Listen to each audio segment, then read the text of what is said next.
All right, folks, we'll go ahead and start this video this week off a little bit different. Where are we at now? Week 8 or 9, I believe. Anyways, this is going to be a discussion on defining the roof line. So guys, as you can see, we've mostly got all of the cedar siding on this camper. And we've just got a little bit on the top portion, and that top portion is going to define the roof line of the camper. So let's talk about a few things here. So right here, as you can see, I put these boards up. And actually in this location, I actually laminated them together, and the rationale was I wanted the board thinner so I could actually bend it and pull it in place. This board is not structural. It's not meant to, hold together the camper. It's solely meant to be a guiding line for the roof line and an attachment point when we actually install the cedar siding up that high, okay? I say this a lot, but this is an important point of the build. And, you could just build a straight roof line, but I chose to add in a arc because I thought it was attractive and perhaps provides some sort of aerodynamic benefit. There's a couple different ways to do this. I've done it in different ways in the past, but I like this method here. Just add in the boards, curve them in place, and move from there. As you saw in last week's video in here, siding is on. I know it probably doesn't look that attractive right now. There's more sanding to do, and it's a big wall. It's tall for what it is. Once we cut in the windows though and put in the trim and finally the finish, it will start looking a little bit more attractive. So I'll catch you guys up on the other side. In this section, I am shaping the tops of the beams. I'm doing this now because when I get the cedar siding up to the edge, I'll go through and trim it all the way down. And shaping these tops of these beams is important when the roof will go on next.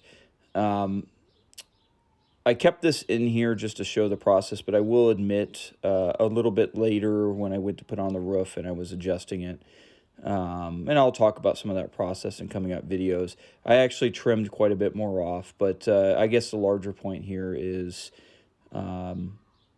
just showing that, sometimes you got to think ahead in a couple steps and make adjustments and connections for those points forward. Here's a good example of where the cedar siding is actually meeting what will be the top of the roof line. So I'm using a cutoff bit on my router here, and I'm actually just running it right along those beams and those little guiding portions that I talked about earlier, just to cut the roof line in place and shape the very top of the cedar siding as it comes along. All right, guys, so we're going to be making the wood pieces that make up the front cap here. Because there's some angles, it's a little bit of a challenging build, so I'll show you what I had to do here. So this initial piece is critical. So we've got a couple things here. First, let's start off with these edges. So this front edge and this edge. These aren't straight. I found that it's about a 3-degree angle to cut here. I'm going to leave a little overhang, and I'll trim this off once I get all of the front cap on. So this is the first angle, 3 degrees. Then you'll notice right here that this part is also cut at a 10-degree angle, and that is to match up with the angle of the V-slope here, right? So you've got a 3-degree angle and then a 10-degree angle, okay?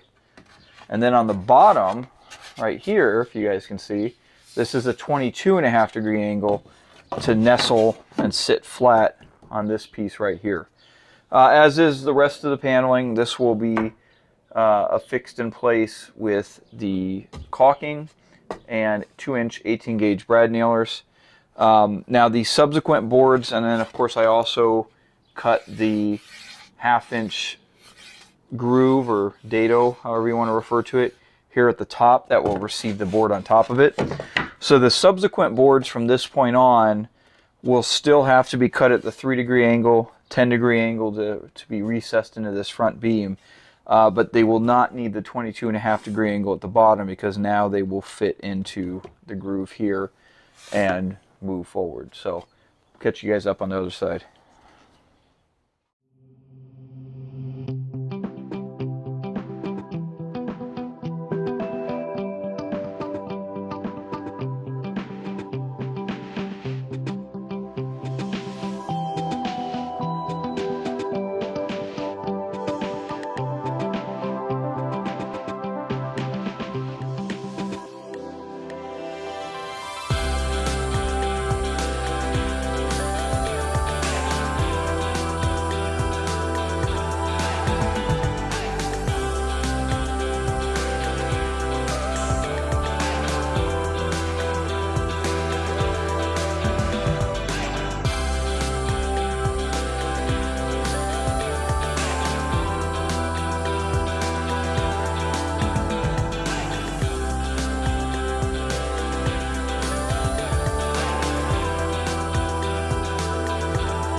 Alright guys, so as you can see, we got the boards affixed to the front cap of the camper here. You'll notice I left a little gap here, and what this will be is when the roof is installed and I put on the fiberglass, I will actually wrap the fiberglass over this and then put this last piece up to hold it in place and provide a weatherproof seal. Because this front cap, I want it to not have any leading edges to catch air. I want it to be as aerodynamic as possible. I would normally just put a piece of trim here, but in this case I'm going to actually build it right into the top of this. Excuse me. Probably the most obvious thing here is the roof. Okay, so let's take let me show you guys what's going on here. So what you guys can see here is I've started the process of bending the plywood by essentially just loosely clamping it in place and bending it over. And I put wet towels on top, I think you can see it right there, in the areas with the most bend, and I just left this overnight. I'll admit I didn't think that I would need to do this since the bends were not as dramatic as they were in 2.0, but when I got up there and started manipulating it around, I figured out I really did.